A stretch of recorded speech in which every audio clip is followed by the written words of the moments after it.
जय हिंद प्यारे बच्चों। आज का सुप्रभात। कक्षा 7 के बच्चे ध्यान देंगे।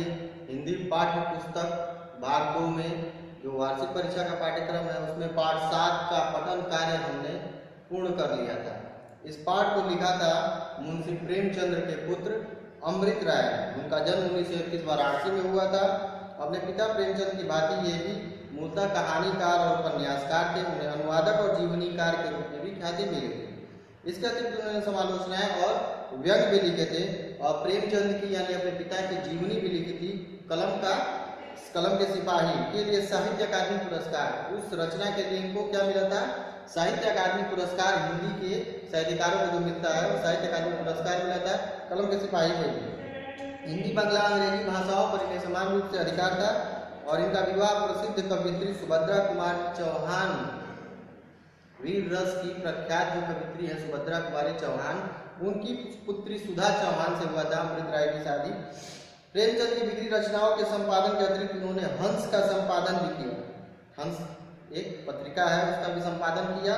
14 अगस्त 1996 में उनका देहावसान हो गया और प्रमुख रचनाएं इनका सुबह का रंग, लाल धरती, भटियाली, फांसी के तख्ते और ये पाठ जो है गीली मिट्टी। तो हम लेखक परिचय के बारे में जरूर पढ़ लेंगे, उससे प्रश्न आपकी परीक्षा में पूछे जा सकते हैं। इसलिए पाठ के साथ साथ आप जो उसको लिखने वाले लेखक या रचनाकार हैं उनके जन्म, मृत्यु, उनके जीवन परिचय, पद परिचय, उनकी कृतियों के बारे में एक नज़र देख लेंगे और उसे परीक्षा के लिए आप कंठस्थ भी कर लेंगे, ताकि उससे प्रश्न अगर पूछे जाते हैं तो आपको कोई असुविधा या उस समय परीक्षा के प्रश्न पत्र के समय आपको कोई दुविधा न हो। आगे बढ़ते हैं हम अभ्यास कार्य में। पहला अभ्यास कार्य है आपका बहुविकल्पीय प्रश्न। बहुविकल्पीय प्रश्न के बारे में आप सभी लोग जानते हैं कि इसमें एक विकल्प सही होता है और अन्य जितने भी अतिरिक्त विकल्प होंगे वो गलत होता है।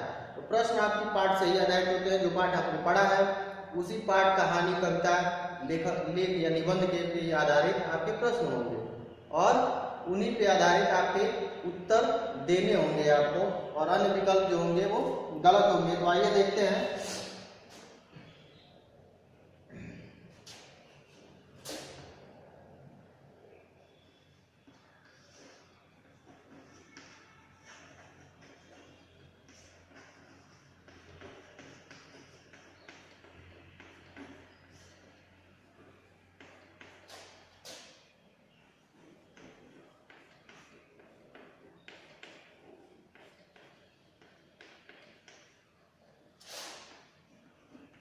पहला प्रश्न है आपका, मैं सिर्फ सही उत्तर लिखता चलूंगा, अन्य विकल्प जो है वो अपने आप गलत हो जाएंगे। आप अपनी पाठ्य पुस्तक खोल लेंगे, पृष्ठ संख्या 7। पृष्ठ संख्या 7 में पहला प्रश्न है आपका बहुविकल्पीय में, लेखक की पत्नी का क्या नाम है?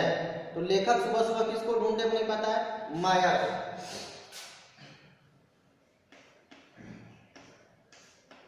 आपके समक्ष इस प्रश्न के सामने 4 बॉक्स बने होंगे, ममता, माया, सुनीता और श्वेता।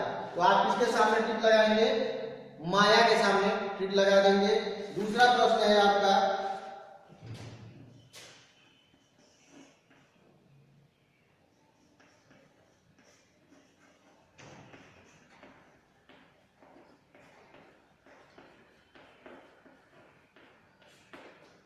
रात को उस गरीब आदमी ने क्या खाया था?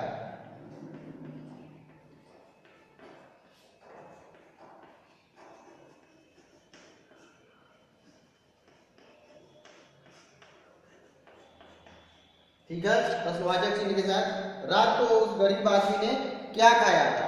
तो आपके समक्ष जो आपकी पुस्तक है, पाठ्य पुस्तक है, उसमें ऑप्शन दिए हुए हैं। कौन कौन ऑप्शन है? पहला कच्चा अनार, दूसरा पक्का पपीता, तीसरा कच्चे अमरूद, चौथा कच्चा पपीता। तो उस वक्त उस रात को उसके बगीचे से, लेखक के बगीचे से तोड़कर उस भिखारी व्यक्ति ने क्या खाया था? कच्चा पपीता। तो उसका उत्तर हम लिख देंगे यहाँ पर,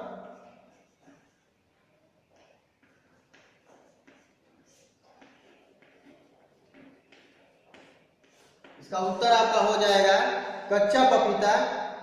तीसरा आपका प्रश्न है,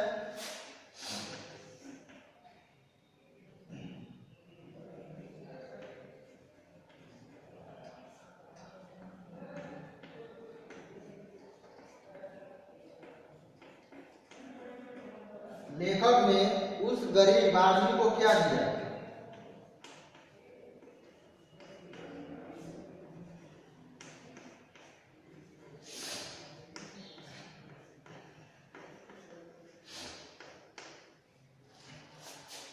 लेखक ने उस गरीब आदमी को क्या दिया। तो आपका उत्तर हो जाएगा, आपके समक्ष 4 विकल्प दिए हुए हैं पाठ्य पुस्तक में पृष्ठ संख्या 8 पर देखेंगे प्रश्न संख्या ग। लेखक ने उस गरीब आदमी को क्या दिया। पहला ऑप्शन है कुर्ता पजामा, दूसरा ऑप्शन है कमीज पतलून, तीसरा ऑप्शन है धोती कुर्ता और चौथा ऑप्शन है चादर रजाई। तो उस लेखक ने उस व्यक्ति को क्या दिया, पत्नी से क्या मंगाया था, कुर्ता पजामा मंगाया था। तो कुर्ता पजामा हम सही कर लेंगे।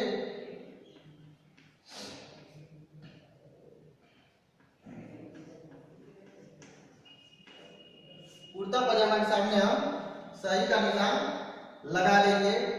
घ है आपका गीली मिट्टी कहानी में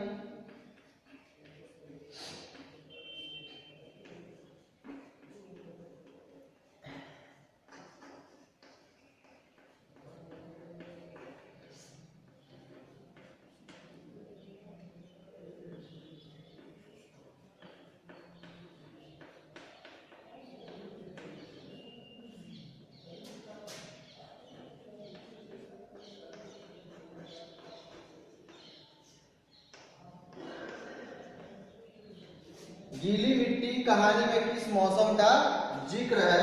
ये सिंगल इन्वर्टेड कामा में, क्योंकि शीर्षक है उसको सिंगल इन्वर्टेड कामा में रखते हैं हमेशा जब किसी वाक्य में हम किसी विशिष्ट शब्द को हम इंगित करना चाहते हैं तो वहां सिंगल इन्वर्टेड कामा का प्रयोग करते हैं। इसका उत्तर आपका हो जाएगा, विकल्प आपके समझ दिया हुआ है, सर्दी, गर्मी, बसंत, बरसात। तो कहानी आपने पढ़ी है, उसमें कौन से मौसम का जिक्र था, सर्दी का। सर्दी का, सर्दी के समक्ष आप सही का चिन्ह लगा देंगे। अंतिम जो प्रश्न है आपका अंग, गीली मिट्टी का प्रयोग अधिकतर कौन करता है।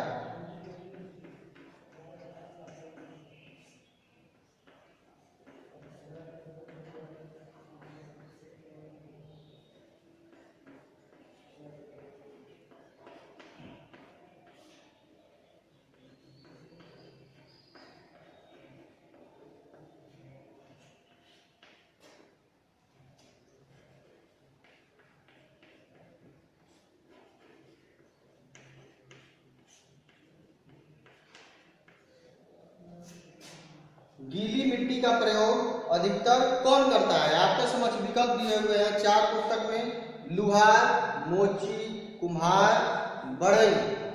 तो गीली मिट्टी से सामान कौन बनाता है, आप सभी को पता होगा, दीपावली भी नजदीक आ रही है तो कौन बनाता है इसे, कुम्हार बनाता है। कुम्हार के सामने आप सही का चिन्ह लगा देंगे। कुम्हार मिट्टी के बर्तन या गीली मिट्टी से वस्तुएं कौन बनाता है, कुम्हार बनाता है। अब हम आगे बढ़ेंगे रिक्त स्थान पूर्ति की तरफ। रिक्त स्थान पूर्ति में आपका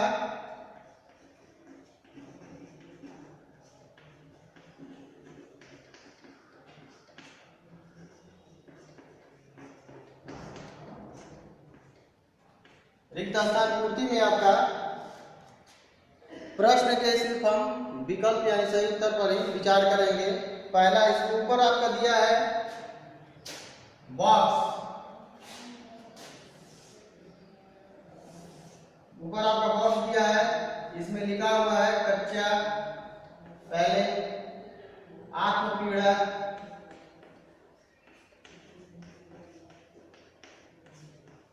तीसरा आपका ज्यों का त्यों, ज्यों का त्यों, जानवर, दरवाजे। या बॉक्स को कंप्लीट कर लेंगे। आपके रिक्त स्थान पूर्ति के प्रश्न में बॉक्स दिए हुए, बॉक्स में यही शब्द दिए हुए हैं और नीचे आपके क से लेकर अरंगन तक कुछ वाक्य दिए हुए हैं। उन वाक्यों के बीच में रिक्त स्थान दी हुई है। रिक्त स्थान में आपको इनमें से उचित शब्द उठाकर भरने होंगे। पहला प्रश्न है आपका, मगर उस आदमी को इस समय की मेरी रिक्त स्थान से उतना ही कम प्रयोजन था जितना 2 मिनट पहले की कठोरता। तो इसमें उचित शब्द क्या हो जाएगा?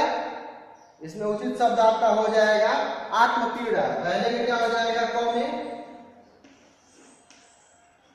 आत्मपीड़ा, आत्मपीड़ा हो चुका है। ठीक है, क में आप क्या भरेंगे?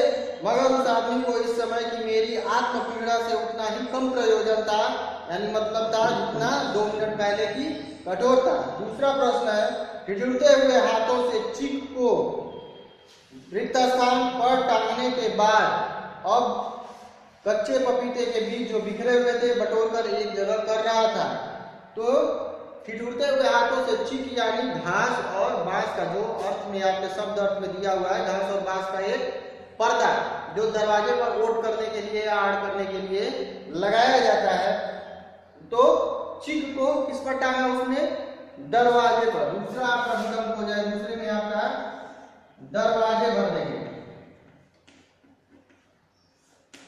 दरवाजे को भी आप टिक कर लेंगे, दरवाजा भी खत्म हो गया। तीसरा है आपका, लगता है उसने हमारे ही पेड़ से एक पपीता तोड़कर उससे अपनी भूख मिटाने की कोशिश की थी। तो पपीता का पहले रिक्त स्थान है, तो यहाँ आप देखेंगे कि पपीते के पहले कौन सा शब्द शूट करता है? कच्चा। उसने रात को कैसा पपीता खाया था? पक्का या कच्चा? कच्चा पपीता। तो आप यहाँ लिख देंगे, गौ में भरेंगे आप कच्चा, गौ में आप भर देंगे कच्चा। गौ है, अभी शायद वह पूरी तरह नहीं बन पाया था, पूरी तरह रिक्त स्थान नहीं बन पाया था, इसलिए पूरा पपीता नहीं खा सका। तो क्या नहीं बन पाया था? वो भिखारी तो था, लेकिन वो क्या नहीं बन पाया था? इसमें शब्द आप कौन सा ढूंढेंगे?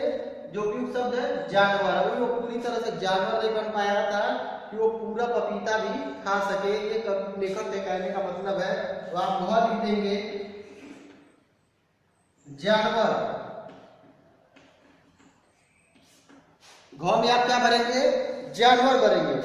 आपका अंधा का जो सब प्रश्न है आपका, आधा टुकड़ा किसी तरह नोच नोच कर खा गया था और आधा रिक्त स्थान पड़ा हुआ था। तो अब आपके पास एक शब्द बस बचता है, ज्यों का त्यों। आधा तो पपीता नोच नोच कर खा गया और आधा रिक्त स्थान में भरेंगे ज्यों का त्यों पड़ा हुआ था। ज्यों का त्यों सही होगा, इसलिए अंगा में हम क्या भर लेंगे? ज्यों का त्यों। ठीक है, ज्यों का त्यों हम भर लेंगे इसको। अब हम अगले अभ्यास प्रश्न की ओर अगली कक्षा में बढ़ेंगे, जिसमें आपके उत्तर एक पंक्ति या 2 पंक्ति के हो सकते हैं। इनके बारे में हम अगली कक्षा में चर्चा करेंगे। अभी के लिए कक्षा समाप्त।